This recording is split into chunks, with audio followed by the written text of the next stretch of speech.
இன்னும் போர் என்று முழுமையான அளவிலே தொடங்கவில்லை.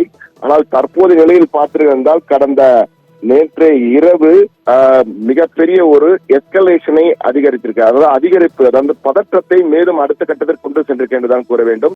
இதுவரை ட்ரோன்கள் மூலமாக இந்தியாவின் பல நகரங்களை தாக்குதலை நடத்தி கொண்டிருந்த பாகிஸ்தானானது நேற்று முதன்முறையாக 6 பேலஸ்டிக் மிசைல்ஸ் என்று சொல்லப்படுகின்ற சக்தி வாய்ந்த ஏவுகணைகளை பயன்படுத்தியிருக்கிறது. அதுவும் தலைநகரை நோக்கி பயன்படுத்தியதாக குறிவைத்து அந்த ஏவுகணைகளை அனுப்ப ஃபதா 1, ஃபதா 2 என்று 2 ஏவுகணைகளை பயன்படுத்தியிருக்கிறது.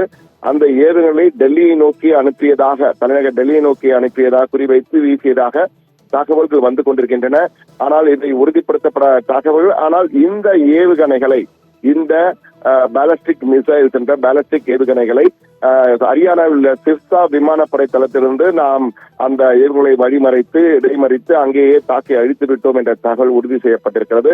எனவே இந்த போர், இந்த உச்சகட்ட மோதல் அடுத்த கட்டம் உச்சநிலை என்பது அந்த போர் பதட்டம் உச்சநிலையை நோக்கி சென்று கொண்டிருக்கின்றதான் கூற வேண்டும். இன்னும் அதிகாரப்பூர்வமாக போர் என்று அறிவிப்பு வரவில்லை. ஆனால் இன்று கூட 5:45 மணிக்கு காலையிலே திடீரென அவசர செய்தியாளர் சந்திப்புக்கு ராணுவம் ஏற்பாடு செய்திருந்தது. ஆனால் பிறகு அது திடீரென தள்ளி வைக்கப்பட்டிருக்கு. இன்று காலை 10 மணிக்கு வழக்கம் போல் செய்தியாளர் சந்திப்பு நடைபெறும் என கூறியிருக்கிறார்கள். ஆனால் தற்போது நிலையில் நீங்கள் பார்த்திருந்தால் ஒரு பரபரப்பான சூழ்நிலை ஏற்பட்டிருக்கிறது. காரணம், நேற்றைய தினம் இந்தியா மிக தொடர்ந்து அந்த எல்லை பகுதியில் தொடர்ந்து தாக்குதலை எல்ஓசி பகுதியிலே தொடர்ந்து ஜம்மு காஷ்மீரில் ஆரம்பித்து குஜராத் வரை உள்ள 26 இடங்களிலே ட்ரோன்கள் மூலமாகவும் பேலஸ்டிக் மிசைல் மூலமாகவும் பாகிஸ்தான் ராணுவம் தாக்குதலை நடத்தி கொண்டிருந்தது.